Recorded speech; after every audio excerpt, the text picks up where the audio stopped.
I liked what you were saying there about the rainbow, and that through your conversations at the Ordered Universe project that you've come up with this new way of considering the rainbow. And it brings me back to a quote that you mentioned from Keats yesterday, that science unweaves a rainbow, in that when we do science, we take the magic away, we make it less romantic.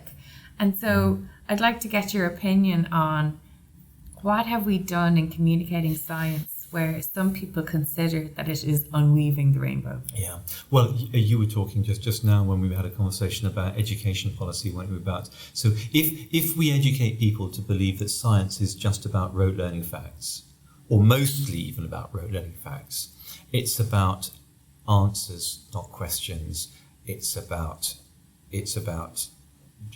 just logical operations, not imagination, then it looks as if, not only does it look as if we're unweaving rainbows and taking all the mystery and wonder out of nature, we actually are. And I think that's desperately sad. But that isn't, fortunately, science isn't like that. That's not authentic to what's that, which you well know. So I'm hoping that we can re-inject the sort of freedom and creativity in our education experience, for one thing, that shows how science is a questioning, imaginative, creative art form, really. I mean, so if poetry, for example, here's my pitch on science is like poetry. And why science is like poetry? Well, how could that sound silly? Wait a minute. Poetry is the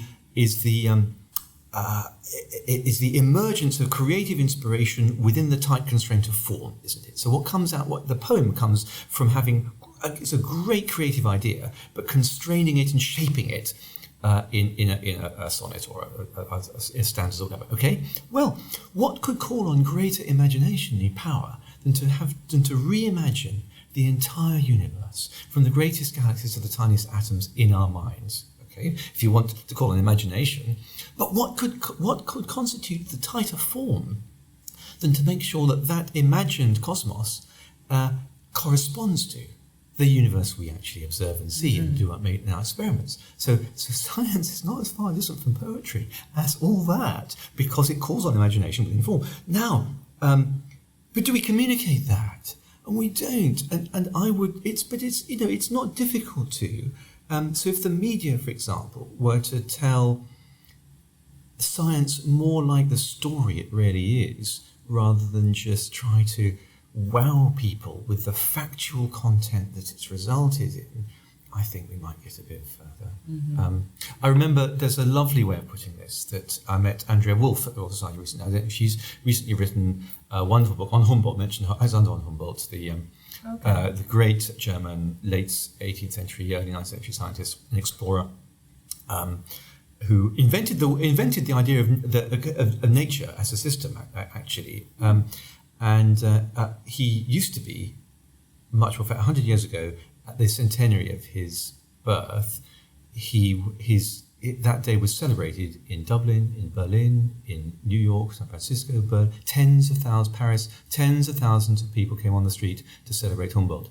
Not many people have heard of him now. Anyway, so Andrea Wolf has written this book, and she won the Royal Society Book Prize, which is why I was there at this prize-giving thing, and I met her and said, who are you looking forward to telling about this book? And she said, unusually, I'm looking forward to telling my old chemistry teacher at my old school.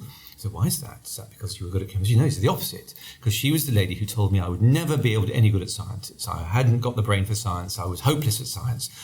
And so many, don't we? Isn't it awful how we tell children you can't do science because you're not? It's like telling them they're good at music and you ruin their opportunities for a lifetime. It's so awful. Anyway, so she can't wait to go back to her uptown with this. Look, Royal Society Prize. I've run a science prize. And if you read this book, you know that she's got her completely on top of Humboldt's science. But the way she puts it is she says, look, science is like a palace, she says, with many, many doors. But at school, we only show children one door. And they can't all go through that door. And I couldn't go through that door, but I found other doors into the palace. I just thought that was beautiful. It's a really nice analogy. Beautiful analogy.